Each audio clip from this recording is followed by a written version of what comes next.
Welcome to the Destination Ireland podcast. Owen Corry. I'm with Michelle Whelan of Discover Boyne Valley. Lots of history, lots of heritage, but what Boyne Valley have been doing for 2021 and for future years is injecting an adventure element into one of the best known heritage products on the island. Michelle, you've a new tagline. Yeah, we have a new tagline. It's a vibrant landscape inspired by the past. So, yeah, we've 5,000 years of history, as you know, Owen. So now we want to talk about our vibrant landscape and all that it has in terms of food and adventure that you touched on there. So, really a fantastic area to visit. We remember about school trips, things like that into Meath. It's sort of one and done. That you go out and you see one major signature product.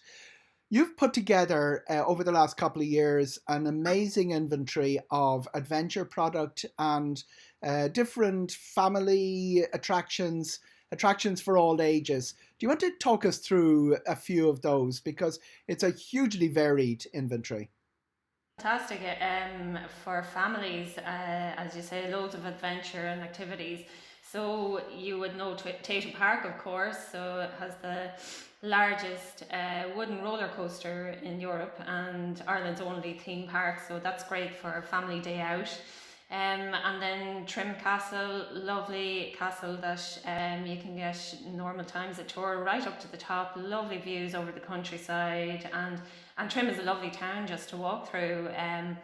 Lovely, there's monuments everywhere, nice areas for picnics, and you can have a stroll around the Trim Castle Riverwalk.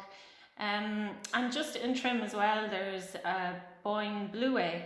And you can hire your kayaks at Boyne Valley Activities and take a little trip in a canoe from Trim out as far as Bective. So it's really nice and gentle as well. When you're putting something like this together, Michelle, what are the targets? Do you make sure that there's something for every age group, every nationality? Because Meath would have a very big international. Yeah, a bit of everything, exactly that, Owen. So we get a lot of international visitors, as you know, and some of the businesses have really nice product, like, say, for example, Boyne Boats. He's located at the Battle of the Boyne at Old Bridge, and you can get a trip in the Curragh down the canal, the Boyne Canal.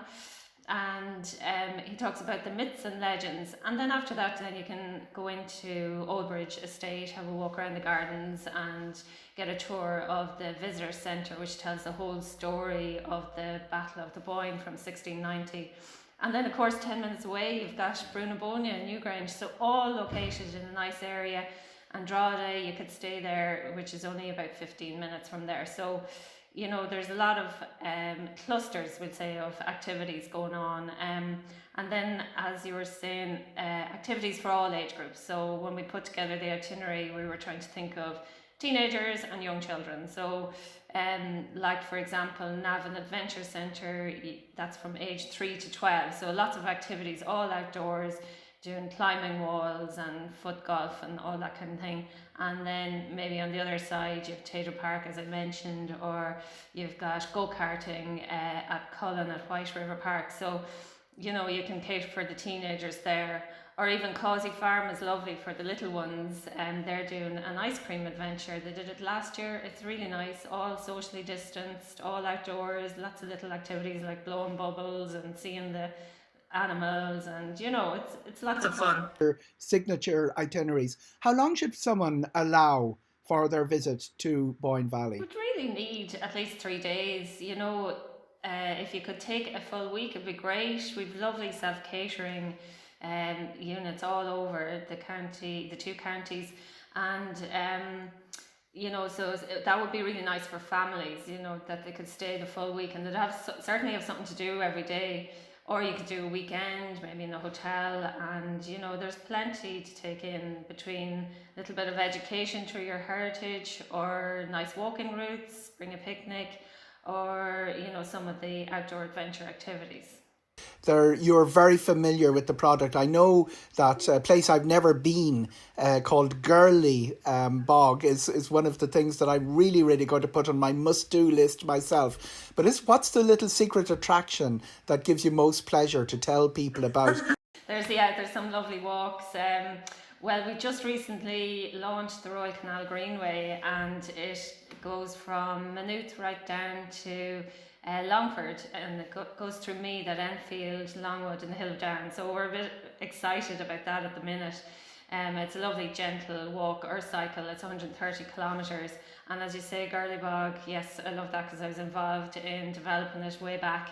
And it's really nice through Raised Bog and Quilcher Forest, so lovely. I'm very close to Kells, so you can take in, as I said, Causey Farm or stay in the Headford Arms. So, you know, there's a nice cluster of attractions around there. So, yeah, and there's another lovely walk, actually, I might mention it now, is the Boyne Valley Camino. So you can get your passport from St James's Society in Dublin for the Camino and do your first 25 kilometres in the Boyne Valley. Get your stamp, and then when times allow, you can travel to the actual Camino to finish it off, do the last 75 kilometres. So it starts in Drogheda and you go out along the Boyne, a lovely boardwalk out as far as Old Bridge, and then up to Old Mellifont Abbey, and a really nice, pleasant walk. A long way to Santiago de Compostela, but you're in the most beautiful part. Thank you, Michelle Whelan of Discover Boyne Valley. Thanks very much, Eoghan. It was my pleasure.